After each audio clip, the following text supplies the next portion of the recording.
Welcome to the Deep Dive. I'm your host, and I'm here with our resident expert. We're really glad you're joining us today. Hey everyone, yeah, it's great to be here. Because today we are looking at something that challenges a very common, well, almost a universal assumption, I'd say. Oh, absolutely. It's something most of us don't even question. Right. Think about your own routine for a second. We often think of worship as a retreat. Yeah. A safe, quiet refuge from a chaotic, loud world. A place to just unplug. Exactly. It's that moment in your week where you go to escape the news cycle, get spiritually refueled, and just find a moment of personal peace. Which sounds great on paper. It does. But what if we've got that completely backward? What if viewing worship as a retreat is actually stifling the very thing it's supposed to ignite? It's a paradigm-shifting question. Because if worship is primarily a retreat, then by definition, it's an escape. An escape from the world. Right. It becomes about isolation and recovery rather than an active engagement with the world around us. And that brings us to today's source material. We are exploring a truly fascinating manuscript titled Worship that Fuels Witness. It's a phenomenal text. It really is. Yeah. And the entire mission of this deep dive is to explore a highly provocative idea presented in this manuscript. And that idea is the greatest obstacle to global mission, local outreach, or making any kind of tangible difference in your community isn't a lack of strategy. Or funding. Right, it's not a lack of funding or manpower or some clever new marketing campaign. The absolute greatest barrier is a fundamental misunderstanding of worship itself. Which is a bold claim, especially right now. I mean, we live in an era where organizations and communities are completely obsessed with outreach metrics, engagement models, leadership pipelines. Spreadsheets everywhere. Yeah, exactly. The argument here is that we're essentially asking the wrong questions in our boardrooms and strategy sessions. Okay, let's unpack this. Yeah. The effectiveness of any witness or outreach is actually determined long before anyone steps outside the doors of a building. It's forged in the atmosphere of worship. What's fascinating here is the core thesis we're looking at. Worship is never neutral. It's an engine, not a cul-de-sac. An engine. It actively shapes what we value, and what we value determines what we pursue. The reality is that every organization, every community, every individual worships something. Success, comfort. Influence, measurable outcomes, you name it. Yeah. The issue isn't whether worship is happening. The issue is what it's aimed at. Because whatever captures our awe ultimately directs our mission. And this leads right into a major trap that's identified early on in the source. It's called spiritual consumerism. Oh, this part is so convicting. It really is. I mean, we've all been there, right? You're evaluating a Sunday service based on whether the coffee was hot, the lighting was cool, and if the band played your favorite song. Like a Yelp review for church. Exactly. We don't even realize we're acting like spiritual consumers reviewing a restaurant. We accidentally, almost imperceptibly, drift into making worship entirely inward focused. We really do. The internal dialogue shifts from, what is God revealing about his heart for the world, to, did this meet my needs today? It's a subtle shift, but the consequences are massive. When worship becomes primarily about personal experience and human preference, then reaching out to others, doing actual mission, feels like an added burden. It's like an extra chore. Right. It becomes an optional tiring program rather than a natural overflow. And the psychological and theological mechanics of why this happens are really important to understand. How so? Well, worship isn't just expressive. It isn't just us stating what we believe or singing a song we like. It's deeply formative. Formative, meaning it's actively shaping who we are on a subconscious level. Precisely. It reminds me of Augustine of Hippo. He had this concept of the ordo amoris, the ordering of loves. The ordering of loves. Yeah. The idea is that we don't just naturally wake up wanting to sacrifice our time for others. Our everyday habits, our culture, they train us to love our own comfort above all else. Sin doesn't just make us do bad things. It disorders our desires. So we love the right things, but in the wrong order. Or to the wrong degree, exactly. Worship, then, acts as the counter-training. It's the gym where our desires get reordered. I love that. So it recalibrates the heart. It's putting the weights back on the rack in the right order. That's a great way to put it. And to drive that home, the source looks at Psalm 115. It describes idols as having mouths, but they cannot speak, eyes, but they cannot see. Yeah, I remember this. And then it delivers this striking line, those who make them become like them. We literally become what we behold. That's a chilling thought. We become what we behold. So if we behold a consumer-friendly, completely comfortable, personalized God, we become consumer-minded disciples. Exactly. Our worldview shrinks to the size of our own preferences. Yeah. If the liturgy, the songs, and the prayers are constantly highlighting personal blessing and comfort without ever connecting to a broader global purpose, the community internalizes a truncated vision of reality. It makes me think of an analogy. Think of inward-focused worship, like looking into a bathroom mirror. You're just looking at yourself, checking your own reflection, fixing your hair. If your worship only reflects your own needs, then looking away from that mirror to go help someone else feels like a massive, exhausting interruption. You have to actively tear yourself away from the mirror. Right. But if worship is more like a window or a mirror angled to reflect the horizon, then mission isn't an interruption. It's just the natural overflow of what you're already looking at. That captures the dynamic perfectly. And if we connect this to the bigger picture, there's a linguistic point that grounds this beautifully. The Hebrew word often translated as worship is avoda. Avoda. Yeah, but avoda doesn't just mean singing songs or private devotion. It simultaneously means service, labor, and wholehearted alignment. Wow, so it's all in one word. It's a single word encompassing both adoration and action. It means that the spreadsheet you're working on Tuesday morning is technically the same word as the song you sing on Sunday. I love the idea of avoda, but let me push back on that for a second. Let's be real. Doesn't viewing worship as labor or service run the risk of turning it into just another exhausting job? I mean, we already have enough on our plates. That's a fair concern, and it's a really common misconception. But avoda isn't about adding another task to your to-do list. It's about integration. Integration. It's saying that your posture of reverence doesn't stop when you leave a sanctuary. It proves that biblically, worship was never meant to be confined to a quiet room. It's a posture that carries you out into the world, transforming how you view your everyday labor. Okay, that makes sense. It demolishes the wall between Sunday devotion and Monday work. And you can actually trace this blueprint all the way back to the beginning of the biblical narrative. In Genesis 12, we get the origin story of mission. With Abraham. Right. God calls Abraham and promises to bless him, but it's very explicitly not a VIP pass for one family. No, the promise is, in you all the families of the earth shall be blessed. The blessing is centrifugal. Centrifugal meaning it moves outward. It's meant to spin outward. God forms a worshiping people specifically so that the blessing will circulate to the nations. Worship initiates the blessing, and mission distributes it. And that centrifugal movement is captured so vividly later on in the book of Isaiah chapter 6. This is held up by the source as the ultimate pattern for how worship fuels witness. It's this dramatic four-step throne room vision. It really is. Step one is revelation and adoration. The prophet Isaiah sees the Lord high and exalted. The imagery is intense. The temple is physically shaking. The room is filled with smoke. It's a massive scene. The heavenly beings, the seraphim, are crying out, "Holy, holy, holy." And notice that Isaiah doesn't start with a strategic outreach plan or a demographic study. He starts by simply beholding the overwhelming majesty of God. Wait, so Isaiah sees this terrifying smoke-filled room, and his first reaction is step 2, conviction. Confronted by absolute holiness, he's suddenly hyper-aware of his own flaws. He cries out, "Woe is me, for I'm a man of unclean lips."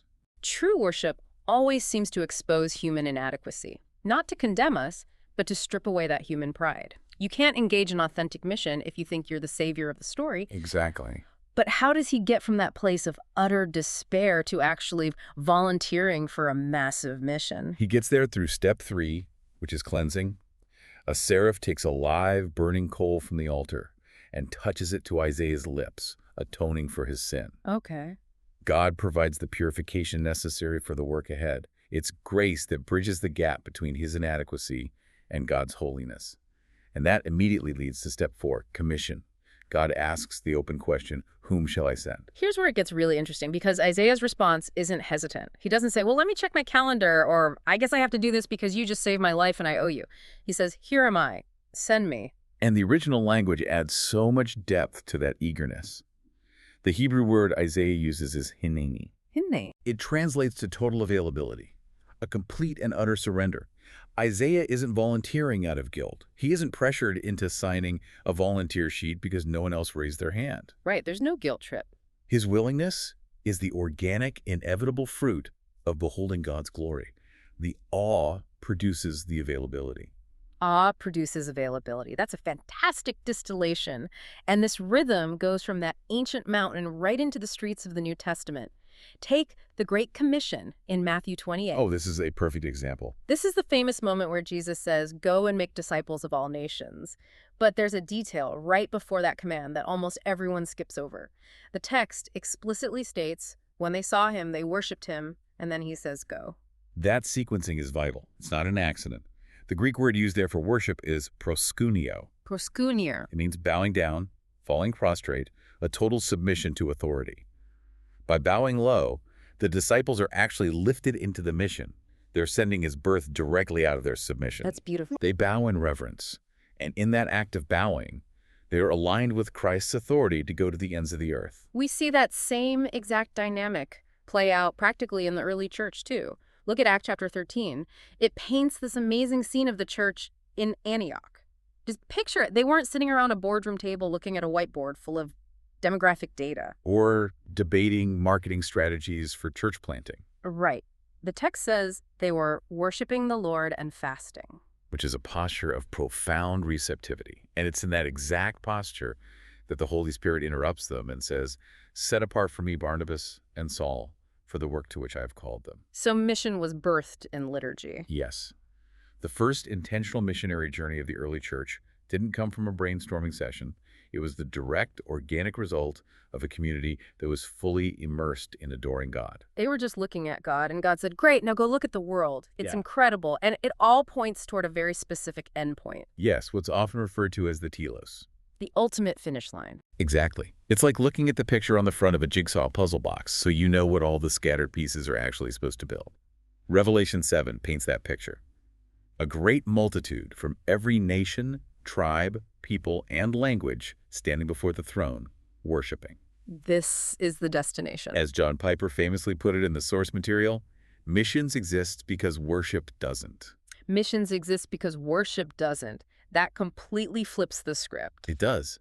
It means that mission isn't the ultimate goal worship is. Mission is simply the pathway. It's the temporary necessity. We do mission, we reach out, we cross boundaries because there are people in the world who are not yet participating in that universal worship. So universal worship is the summit, and mission is just the climbing gear we use to get everyone there. Perfect analogy. So how do we actually know if we're just wandering around base camp? We need to look at our own environments. What are the warning signs that our worship has become a cul-de-sac instead of an engine? What are the symptoms of missionless worship? There are a few key diagnostic markers the text points out. The first is an absence of the nations in prayer. Okay, absence of the nations. If a community's corporate prayer life is entirely focused on internal, local, or personal needs, health, comfort, local church programs, and never lifts its eyes to global crises, unreached peoples, or the marginalized, that's a symptom of inward-turned worship. The imagination has shrunk. Exactly. The second symptom is the stories we tell. If the testimonies are limited strictly to internal, personal victories, if the only stories you ever hear are about a personal promotion at work, or an answered prayer for a new car, or an emotional high during a song. Those are fine, but Right, they're fine. But if you never hear stories of someone crossing a cultural boundary, or engaging in workplace evangelism, or fighting for justice, the worship becomes completely self-referential. And the third symptom is that massive disconnect between Sunday devotion and Monday action we touched on earlier. If people are weeping in the pews on Sunday, but living completely indistinguishable lives in their offices on Monday, the worship hasn't been formative. It hasn't propelled them outward? It was just a fleeting emotional experience. So how do we actually fix this? Because history shows us it's possible to get this right. And there's this mind-blowing historical example of the Moravians in the source. Ah, yes. The Moravians in 18th century Herrnhut, Germany, under Count Zinzendorf. This is one of the most remarkable stories in history. They started a continuous, unbroken prayer and worship meeting that lasted for 100 years. Wait, 100 years? 24 hours a day, 7 days a week for a century? Yes. Paint that picture for me, because that sounds like the ultimate inward-focused retreat. You'd think they all just locked the doors and became hermits. You would think so, but the exact opposite happened. Imagine a small village in the 1700s committing to keep a fire burning around the clock. People took shifts, day and night, ensuring that prayer and worship never ceased. But that intense, sustained worship didn't isolate them. It became a furnace. It fueled one of the most sustained, sacrificial global missionary movements in history.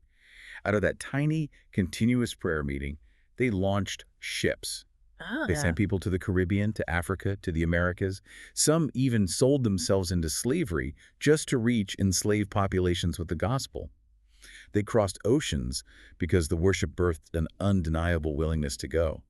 Their adoration demanded action. That is just staggering. But for those of us who aren't starting a 100-year, 247 prayer meeting tomorrow, how do we recalibrate our modern everyday environments? The author suggests starting with the narrative diet of the community through missional testimony. Okay, missional testimony. Don't just share stories of personal comfort. Share stories of a nurse who prayed for a patient, a business leader who mentored with integrity, or a family that welcomed a refugee neighbor. When you integrate these stories directly into the worship gathering, it expands the congregation's imagination. It gives them a blueprint. It visually demonstrates to everyone, this is what obedience looks like out in the wild. That makes so much sense. We also need to look at what we're singing with global praise. We have to sing songs that actually declare God's reign over all nations. If our lyrics are only ever about me and Jesus, our worldview will stay the exact size of me and Jesus. That's so true. But if we sing about a God who loves the outsider, who reigns over every culture and tribe, our hearts naturally start to care about those cultures and tribes. And finally, commissioning benedictions. The way a gathering ends matters immensely. Instead of just casually saying, have a great week, see you next Sunday, explicitly send people out. Commission them. Commission them as sacred ambassadors into their neighborhoods, their schools, and their workplaces. Remind them that the worship isn't ending, it's just moving locations. So what does this all mean? Let's bring all of these threads together. Whether you are leading an organization, volunteering in your community, or just trying to live out your faith while staring at a spreadsheet on a Tuesday afternoon, the message is clear. Worship is not an alternative to mission. It's the origin. It is its origin. It's the engine. It's the fire that sends. Your private devotion, your quiet moments of reading or praying are meant to be the fuel for your public witness. This raises an important question, and it's one we want to leave directly with you, the listener. It's a diagnostic for your own life. When you leave your moments of deepest inspiration, whether that's a corporate gathering, a quiet morning walk, or reading a profound book, are you just comforted or are you commissioned? That's the real test. Are you leaving with a sense of peace that makes you want to hide from the world, or a sense of awe that makes you want to engage it? And as you mull that over, I want to leave you with one final, slightly provocative thought to chew on. Think back to that incredible vision in Isaiah 6. Think about the live coal that the seraph took from the altar and touched Isaiah's lips to cleanse him. Yeah. We usually think of a burning coal as something that causes pain, something that leaves a permanent scar. But what if the scar of true worship is actually your inability to ever be completely comfortable with the status quo again? That's heavy. What if the truest sign that you have actually encountered the divine isn't a feeling of profound, sleepy peace? What if it's an undeniable, burning restlessness to cross a boundary, whether social, cultural, or geographical, that you've spent your entire life avoiding? That is a powerful reframing. The scar of true worship is a holy restlessness. Exactly. Thank you so much for joining us on this deep dive. We hope this conversation has challenged you, inspired you, and given you a new lens through which to view your own moments of devotion. Until next time, keep your eyes and your hearts looking outward.